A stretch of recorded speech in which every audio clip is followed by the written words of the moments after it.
শুক্রবার গভীর রাতে কালবৈশাখী তাণ্ডবে কৈলাসহর মুসলিম পল্লী 2 নম্বর ওয়ার্ড এলাকায় প্রায় 70 থেকে 80 পরিবারে বাড়িঘর ভেঙে তছনছ হয়ে যায়।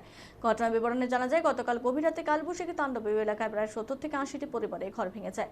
পাশাপাশি প্রবল শিলাবৃষ্টির কারণে অনেকের বাড়ির টিনের চাল ফুটো হয়ে যায়। পাশাপাশি অনেকের বাড়ির টিনের ছাউনি গাছের মধ্যে গিয়ে ঝুলে পড়ে। পাশাপাশি বৈদ্যুতিক খুঁটিও রাস্তার মধ্যে ভেঙে পড়ে। গোটা কৈলাসহর মহকুমায় বিদ্যুৎ পরিষেবা বন্ধ হয়ে যায়। তাই ক্ষতিগ্রস্ত পরিবারের দাবি প্রশাসন যাতে তাদের আর্থিকভাবে সাহায্য করে, কেননা তারা গরিব অংশের মানুষ, অনেক কষ্ট করে ওরা বসতঘর নির্মাণ করেছে। সাংবাদিকদের মুখোমুখি হয়েছে অনিতেল মুসলিম পল্লী 2 নম্বর ওয়ার্ডের নির্বাচিত 50 সদস্য। ঘটনা বিস্তারিত জানান। সেরা পিকচার এটা। কি হয়েছিল এখানে? গতকালকে রাত ভোরবেলা প্রায় 3:30 থেকে 4টার মধ্যে একটা তুফান ঝড় বৃষ্টি, যেটার যে শিলাবৃষ্টি হয়েছে, শিল যেটি হয়েছে, এই শিলটি অন্ততকে 500 থেকে 700 ওজনের।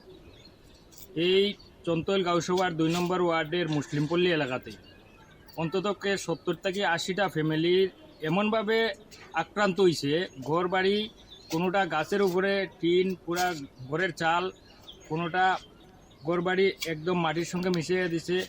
পাশাপাশি এই এলাকার সবজির থেকে লাগাইয়া যত ধরনের ক্ষেত আসছিল, গাছপালা, কারেন্টের খুঁটি, সব কিছু একবারে ছিন্ন বিচ্ছিন্ন করিয়া রাখছে। এই হিসাবে আমরা সকালে টাইমে আমাদের গ্রামের প্রধান আইয়া এরিয়াটা দেখছে, তহসিলদারের সঙ্গে যোগাযোগ করছে। তহসিলদার সাহেব আইছে, আইয়া আমার এরিয়াতে প্রত্যেকের বাড়ি বাড়ি গেছে। সব জায়গা সম্ভব হয়েছে না, 2-4টা বাড়িও বাকি রয়েছে। কি আশ্বাস দিছে? আশ্বাস দিছে যে উনি উনার যে এসডিএম সাহেব বা উনার উপর মহল যারা আছে, ডিএম সাহেব, ওনার কাছে এই বার্তা বা এই ছবিগুলা পৌঁছাইবেন। পৌঁছানোর পরে এই এলাকার মানুষগুলা সরকারের সাহায্য সহযোগিতা থেকে বঞ্চিত হইতো নাই। যতটুকু সরকারের আছে এই সাহায্য সহযোগিতার পাইব মানুষ। আপনার কি কোনো ক্ষতি হয়েছে? হয়েছে, আমারও বাড়ির চালের উপরে গাছ পড়ছে, পড়িয়া একটা চাল ভাঙছে।